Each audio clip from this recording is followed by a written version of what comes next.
word of Darkspawn stragglers, but no sign of the main horde. We are the only hope of protection this village has now, and I will not abandon them. That is all. May the Maker have mercy on us.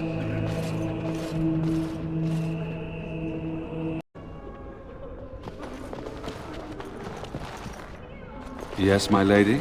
Who might you be?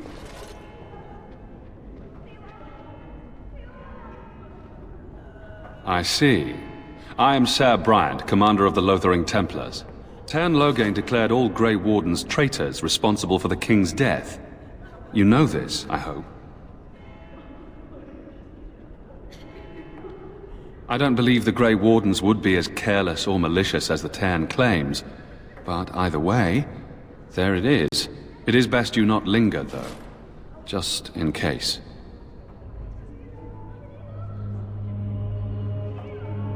The revered mother leads this flock. I merely command her Templars. Normally, our role is to protect the Chantry and seek out unsanctioned magic. For now, it is all we can do to protect the innocent.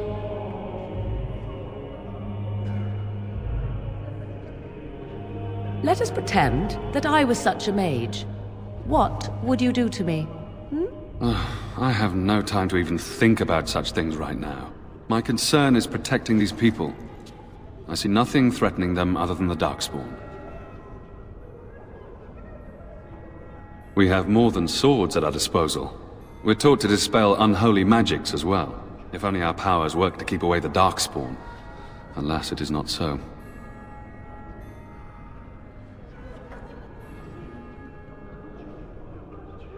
Our ban was summoned by Teyrn Loghain, and he took his soldiers north with him. Lothering has been abandoned.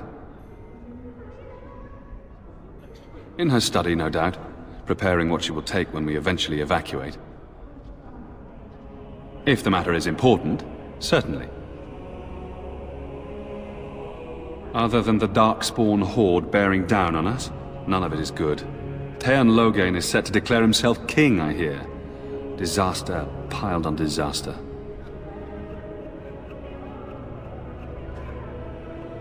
None that we know of. Teyrn Loghain has no legitimate claim on the throne. He may be a hero and his daughter may be queen, but he is a commoner, and the king's corpse is barely cold. If Arl Eamon was able to intervene, perhaps it would not have gone this far. I do not care who takes the throne. Only fools fight over who owns a cottage while it burns down around them. Arl Eamon has fallen ill, and his knights are on a quest for the sacred urn filled with Andraste's ashes, said to cure any malady. He must be very ill if they chase miracles as the only cure. One of the Arl's knights, Sir Donnell, is here searching for fantasies while... Never mind. Ask him if you care about this foolishness.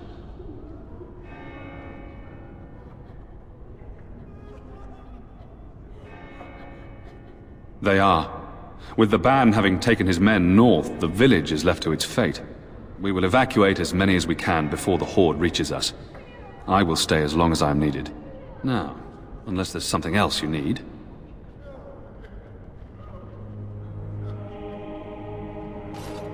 If the matter is important, certainly. Only if you are interested in the business of mages. I have heard word that the Templars who watch over the Circle of Magi's tower have called for the rite of annulment. Hopefully I've heard wrong.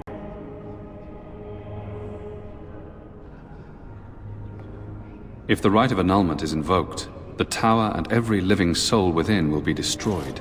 We need the Circle's help. We should go and find out what's happening. To have such a call when mages are needed to fight the Darkspawn, something terrible must have happened. I have nothing else to tell you. The only news I care about is the approaching horde. Now, unless there's something else you need. I cannot openly help you, I fear, but... Here, take this key. It opens the large cabinet on the far wall. There is more there than we can carry when we evacuate, so take what you need. Maker's breath, how many times must we drive them off?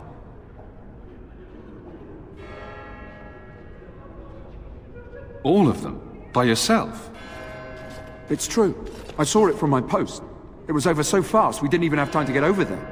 Sad that it needed to come to that. But then they asked for it. Will you accept a small reward for your service?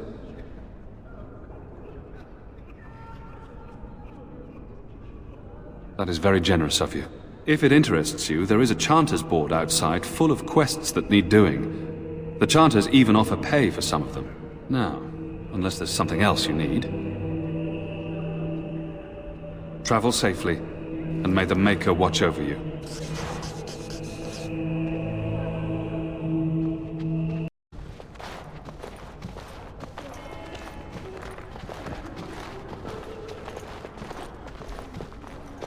And when the Maker spoke... Who? I beg your pardon. I did not see you approach. Sir Donald? Is that you? Alistair? By the Maker, how are you? I was certain you were dead. Not yet. No thanks to Turn Loghain. If Arl Eamon were well, he'd set Loghain straight soon enough. So you're here looking for the Urn of Sacred Ashes, then? I am indeed. Andraste's ashes are said to cure any illness. But I fear we are chasing a fable. With each day, my hope dims.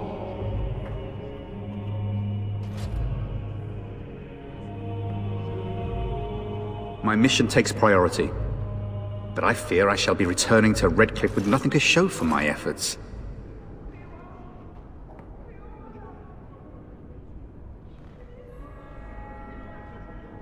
Why is that, if I may ask? I see. The Arl is a popular man, it's true. Tairn Loghain, however, is a hero throughout Ferelden. Whatever the Tairn has done or not done, the Arl remains ill, or worse. That is my primary concern.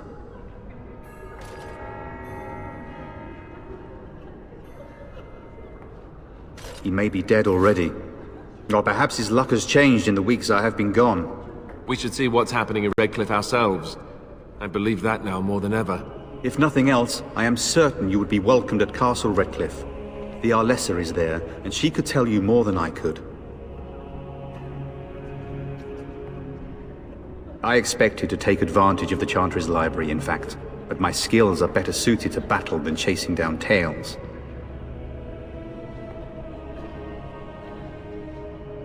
Supposedly, the urn contains the ashes of the prophetess Andraste.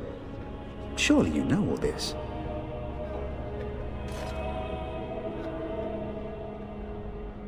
If you're truly interested, there are books here containing a great deal of lore. Nothing I have found leads me to believe that this was anything more than a quest of desperation. I intend to return to Redcliffe soon and tell the Arlessa exactly that, once Sir Henrik arrives. My fellow knight and traveling companion. He is delayed, though.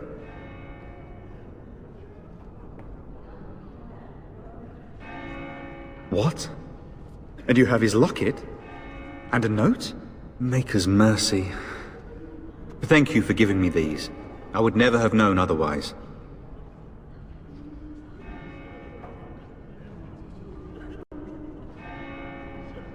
Thank you. I wonder how many of us have met similar fates on this mad quest. With Henrik gone, I need to return to Redcliffe. Perhaps later I will seek out the scholar his note mentions. But I must go. Thank you again, my lady. You have been most helpful. Let those who cry out from the shadows come. Those who seek redemption be delivered. Let those who have sinned be forgiven. And when the chant spreads across all four corners of the world, let it rise at last to the ears of the Maker. Let him hear our unwavering faith. Let him hear our righteous dedication and enduring perseverance. And then shall the Maker return to us. And then shall the Maker return to the Black City in heaven. And then shall the chant of light make it pure. Let all mankind be humbled. Let all repeat the chant of light. Only the word dispels the darkness upon us. And when the Maker spoke, a chant of light scattered in the darkness. The word dispelled fear and ignorance. Let those who cry out from the shadows be comforted. Let those who seek redemption be delivered. Let those who have sinned be forgiven. And when the chant spreads across all four corners of the world, let it rise at last to the end. Let him hear The word dispelled fear and ignorance. I'm sorry, I cannot talk now. I must feed the holy brazier to ensure the flame never dies. It represents the flames that burned Andraste herself. Do you know the tale?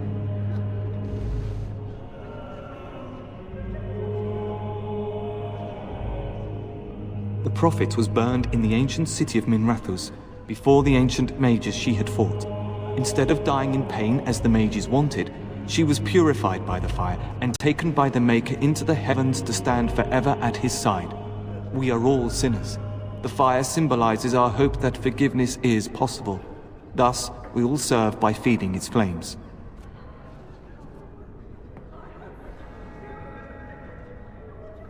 Of course. The dwarves have offered us coal and special rocks. Even the Circle of Magi volunteered to provide magical flames. If that isn't irony, I don't know what is. The flame means little without the act of remembering and atoning for our sins. It should take as much concentration to cleanse the soul as to cleanse the body. The revered mother is in the other room, but Sir Bryant can probably answer your questions. I wish you well. Let those who cry out from the shadows be comforted. Let those who seek redemption be delivered. Let those who have sinned be forgiven. And when the chant spreads across all four corners of the world, let it rise at last to the ears of the Maker. Let him... Black city in heaven, and then shall the chant Yes? of light... What can I do for you? I knew this time would come. I should have listened to my sister. Sure, sign the paper, she said. You'll enjoy some coin now, but they'll be back. I guess I'll see you on the front lines. Let all mankind be humble. Let all repeat the chant of light. Only the word dispels the darkness upon us.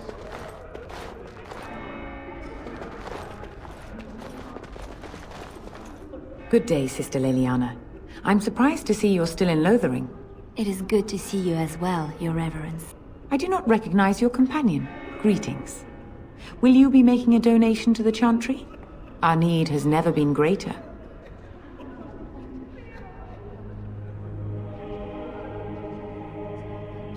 I am the revered mother of this Chantry. Traditionally, those who seek my blessing tithe first. Might I suggest 30 silver?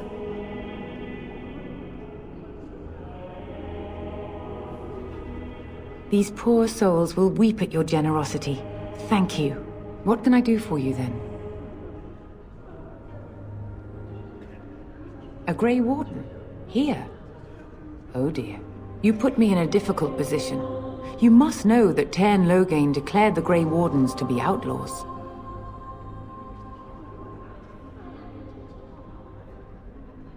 Tairn Loghain? That is as hard for me to believe as his condemnation of the Wardens. There is a price on your head.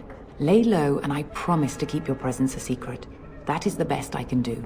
Now, if there is nothing else...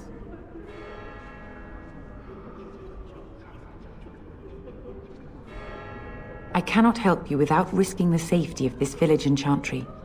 The best I can do is keep your presence a secret. I am sorry. Now, if there is nothing else...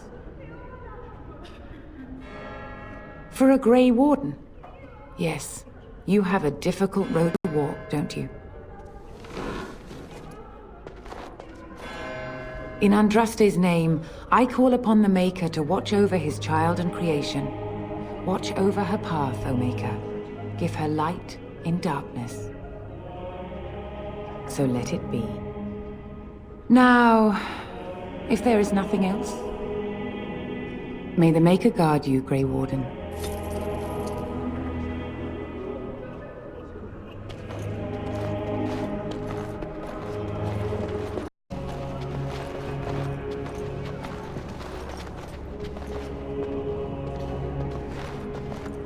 Yes? Lothering? I think it started as a settlement by the river, and then grew when it became the place where two roads met. There are always people in Lothering, but many are just passing through. Yes? Well, here I am.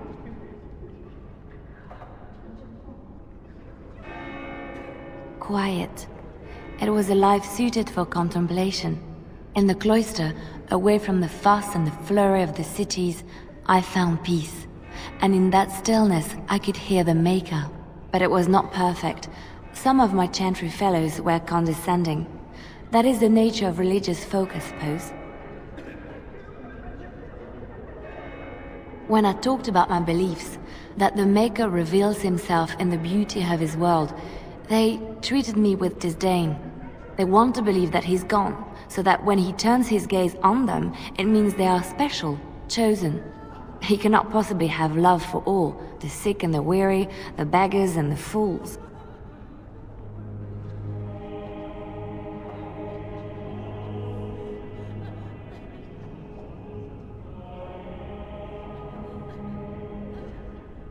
Thank you.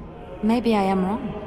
But it is the Maker's place to decide if I am worthy, not men, not the Chantry. But there is work to be done, and I have talked enough for now.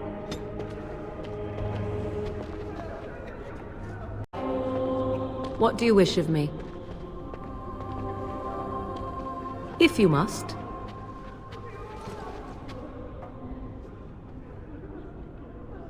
Why do you ask me such questions? I do not probe you for pointless information, do I?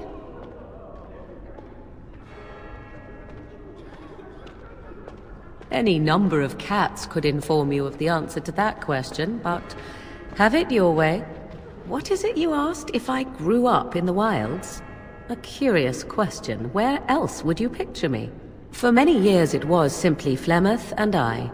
The wilds and its creatures were more real to me than Flemeth's tales of the world of man.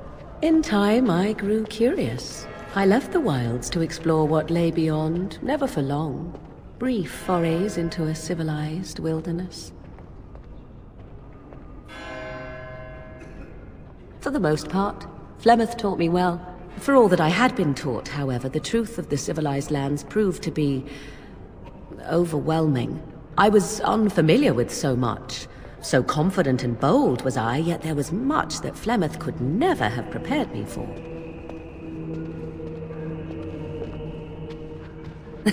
Equal parts daring and foolhardy, perhaps.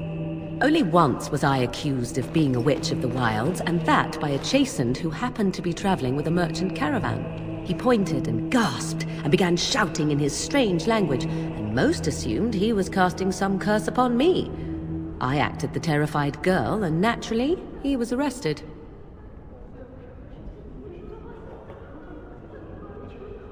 Men are always willing to believe two things about a woman. One, that she is weak, and two, that she finds him attractive. I played the weakling and battered my eyelashes at the captain of the guard. Child's play. The point being that I was able to move through human lands fairly easily. Whatever humans think a witch of the wild looks like, 'tis not I. Not that I did not have trouble. There are things about human society which have always puzzled me, such as the touching. Why all the touching for a simple greeting?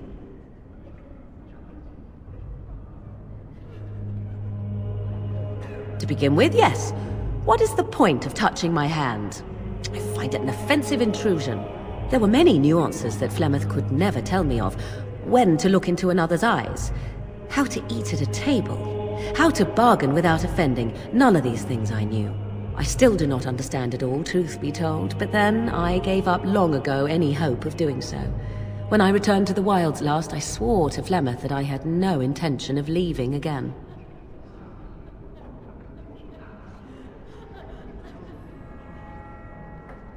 I have no qualm with the mission I have been set to.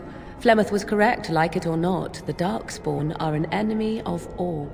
Well, let's get on with it before the ground opens up and swallows us, yes?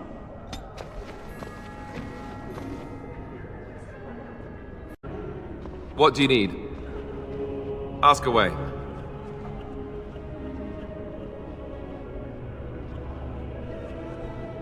Have you seen the uniform? It's not only stylish, but well made. I'm a sucker for good tailoring.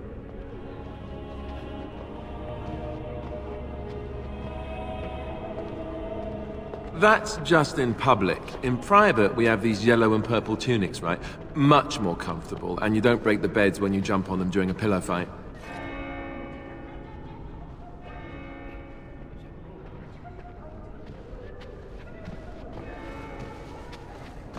On confession day, we could go all night. Being a Templar isn't all about chasing men in skirts and hiding behind priests, you know.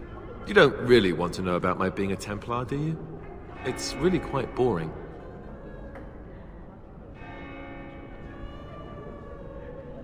You know, I like the way you think. But I guess if you're really curious, there's no harm in obliging. I have a couple of interesting-looking moles I can show you later, too, if you're interested. The truth of the matter is that I did hate going to the monastery. The initiates from poor families thought I put on airs, while the noble ones called me a bastard and ignored me. I felt like Al-Eamon had cast me off, unwanted, and I was determined to be bitter. But I took some solace in the training itself, I guess. I was actually quite good at it. The education, mostly, but also the discipline. You need to have a disciplined mind in order to use the abilities we have. It was difficult, but rewarding. I never really felt at home anywhere, though, until I joined the Grey Wardens.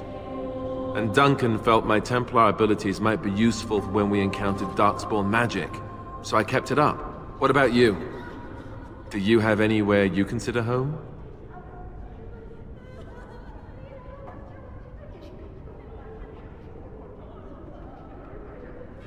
Right. Stupid of me to ask. I'm sorry. We won't always be traveling like this, you know. Once the war is over, once the Blight is... well, a time will come when we'll have to think about having a real home again. Though that seems like a far ways off. And I suppose the Grey Wardens are gone for good, either way.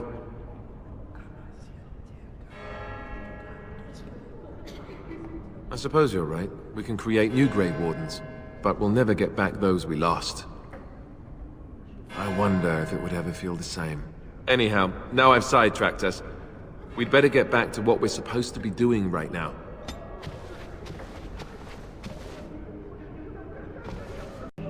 You are very beautiful, Morrigan. Tell me something I do not know.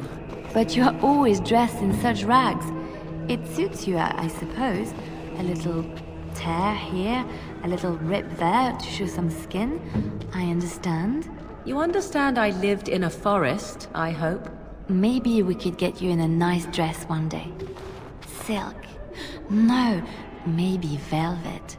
Velvet is heavier, better to guard against the cold in Ferelden. Dark red velvet. Yes. With gold embroidery. It should be cut low in the front, of course. We don't want to hide your features. Stop looking at my breasts like that. 'Tis most disturbing. You don't think so?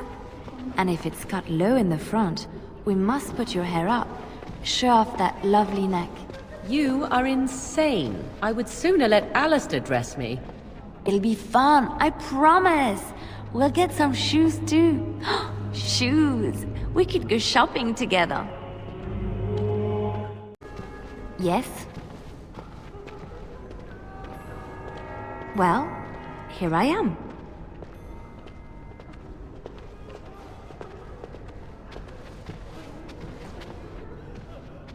What is meant by someone like me?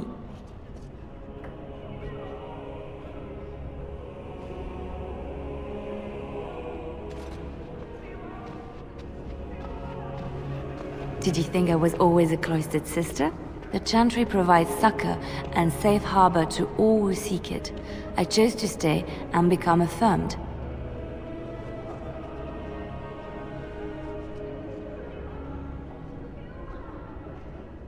We affirm our belief in the Maker, in Andraste and the Chant, but other than that, there are no vows taken.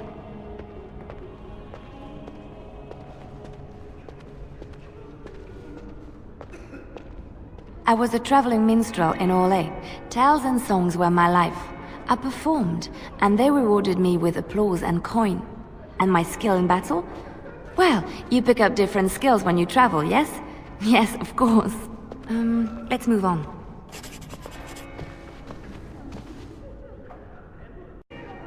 What do you wish of me? If you must.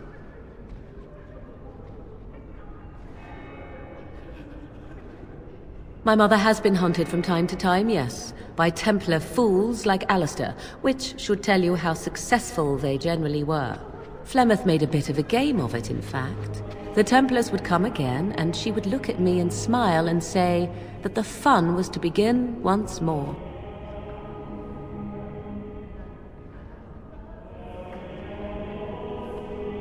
I am unsure. I was too young to understand, and perhaps 'twas bravado on Flemeth's part, or perhaps she was merely amused. I will never know. Flemeth would warn them, once. 'Twas a warning they inevitably failed to heed. And then the true game began. Often Flemeth would use me as bait. A little girl to scream and run and lure the Templars deeper into the wilds and to their doom.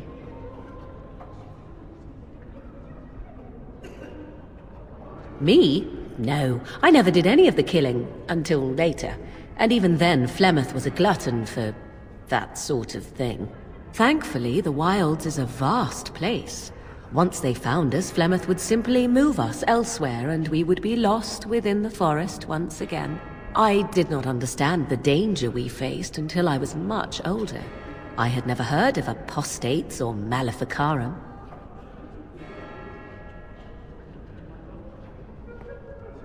You do not know? The Zealots use that word for any magic they do not control.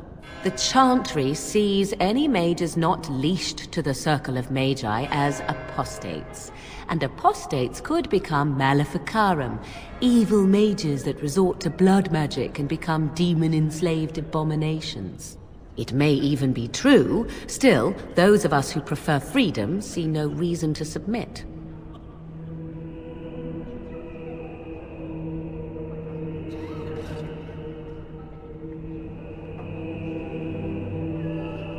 Oh, I hope you're not simply being agreeable. It would be a refreshing change. Enough of this talk. Let us return to the task at hand.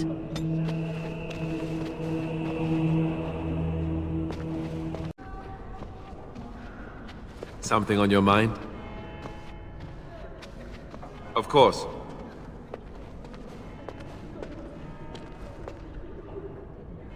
You mean other than becoming a Grey Warden?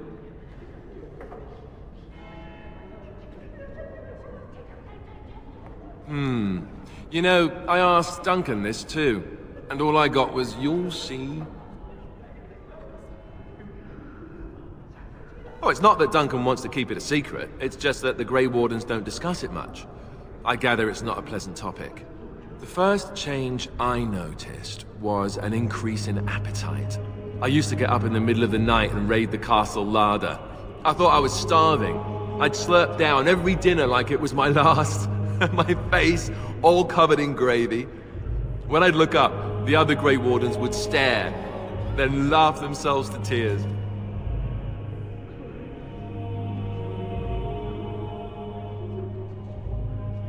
More like an initiation. They all went through it too. Oh, and then there were the nightmares. Duncan said it was part of how we sense the Darkspawn. We tap into their, well, I don't know what you call it, their group mind. And when we sleep, it's even worse. You learn to block it out after a while, but at first it's hard. It's supposed to be worse for those who join during a blight. How is it for you?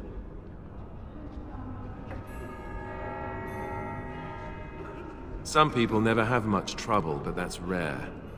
Others have trouble sleeping their entire life. They're just more sensitive, I suppose. Everyone ends up the same, though. Once you reach a certain age, the real nightmares come. That's how a Grey Warden knows his time has come.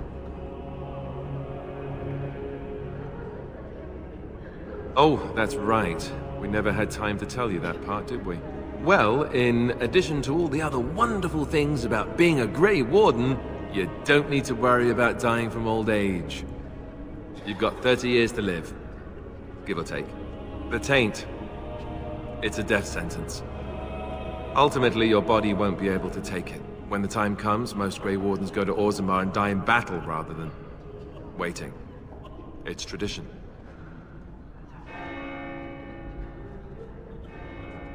You'll always find Darkspawn down where the dwarves are. The oldest Grey Wardens head to the deep roads for one last glorious battle. Not that there's a shortage of Darkspawn during a blight, but that's the tradition.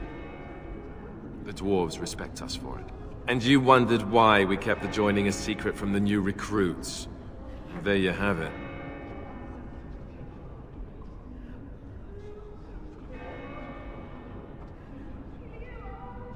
I suppose it is.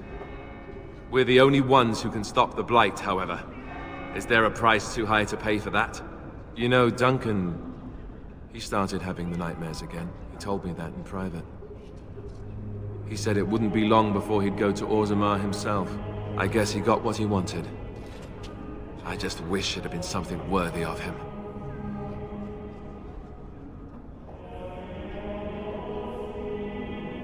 I know. Ending the Blight should make this all worthwhile, right?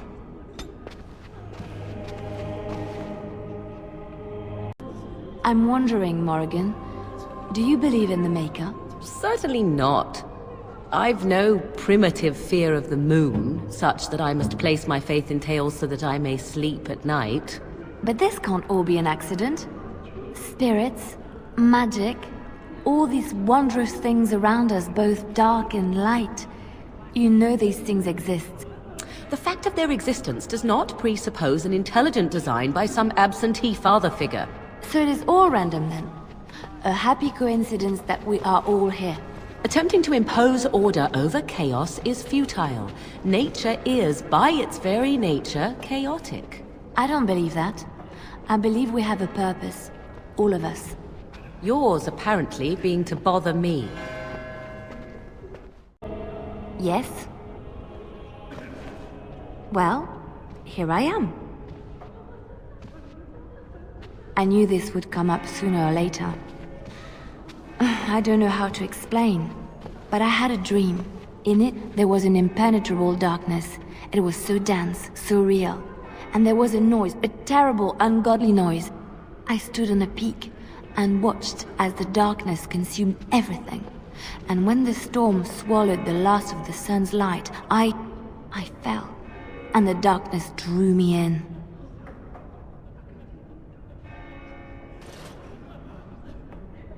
I suppose I did. That was what the darkness was, no? When I woke, I went to the Chantry's gardens, as I always do. But that day, the rosebush in the corner had flowered. Everyone knew that bush was dead. It was grey and twisted and gnarled, the ugliest thing you ever saw. But there it was, a single beautiful rose. It was as though the Maker stretched out his hand to say, even in the midst of this darkness, there is hope and beauty. Have faith.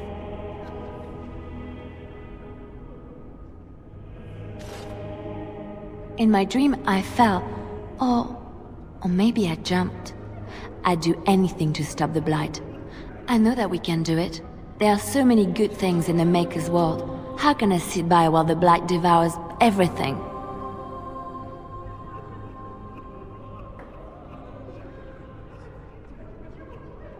That is why you're a Grey Warden.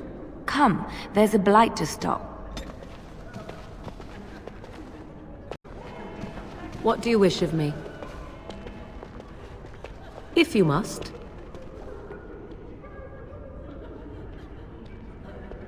Well, that depends, does it not? What does she seem to be? You mean, is she truly the Flemeth of legend and story?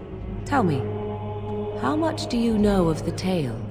The one that the chastened still tell of my mother, to frighten them into obedience. Ah, I see. That does explain much. I can relay what Flemeth once told me herself. and you can decide whether or not 'tis the truth, if you desire. As the tale is sung by the bards, there was a time when Flemeth was young and beautiful, a fair lass in a land of barbarian men, the desire of any who saw her.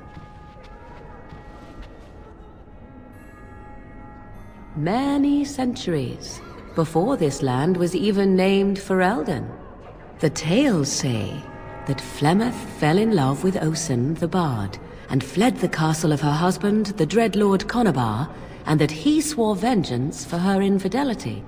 In truth, my mother claims that 'twas Osen who was her husband, and Conabar the jealous lord who looked on from afar. Lord Conabar approached young Osen and offered him wealth and power in exchange for his lovely wife, and Osen agreed.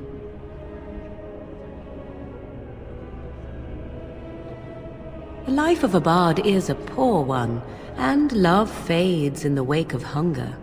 It was Flemeth who suggested the arrangement. All would have been well had Lord Conabar kept his end of the bargain. But he was a foul man who bargained with coin he did not possess. Osen was led off to a field and slain, left for dead. Flemeth spoke to the spirits and learned of the deed, and swore revenge.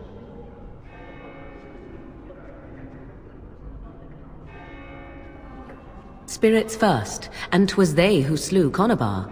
Flemeth did not turn to the demon until much later. Lord Conabar's allies chased Flemeth, you see. Chased her to the wilds, and there she hid. There she found the demon, and he made her strong. The legends all speak of the great hero Cormac, he who defeated Flemeth and her great army when she invaded the lowlands centuries later. All lies.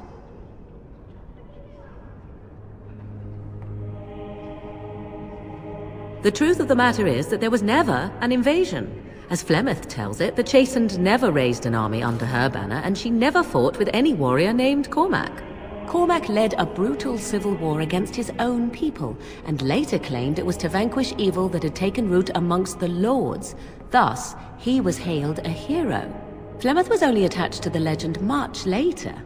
Perhaps 'twas due to the great war with the Chastened that eventually came, but Mother claims not to know how it began.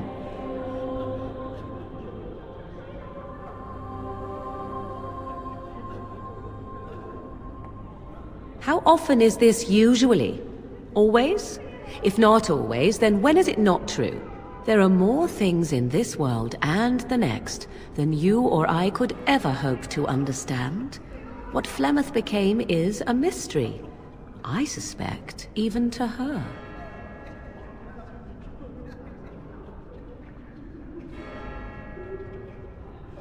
The demon within her has transformed her into something else. An abomination, perhaps some would say. I know not. I only know my mother is clever, and she is part of the wilds as it is part of her. But she is no immortal. She bleeds.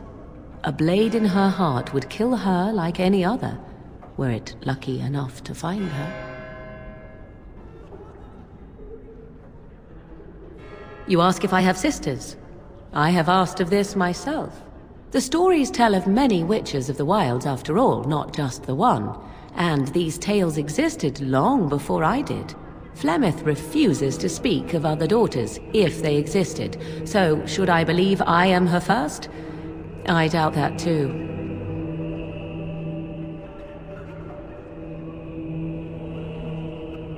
The Chastened tell of a falling out between Flemeth and her daughters. They say that one day she hunted them all through the wilds and ate their hearts. It may be true. I have never seen another witch or heard of one. Perhaps one day Flemeth will eat my heart as well.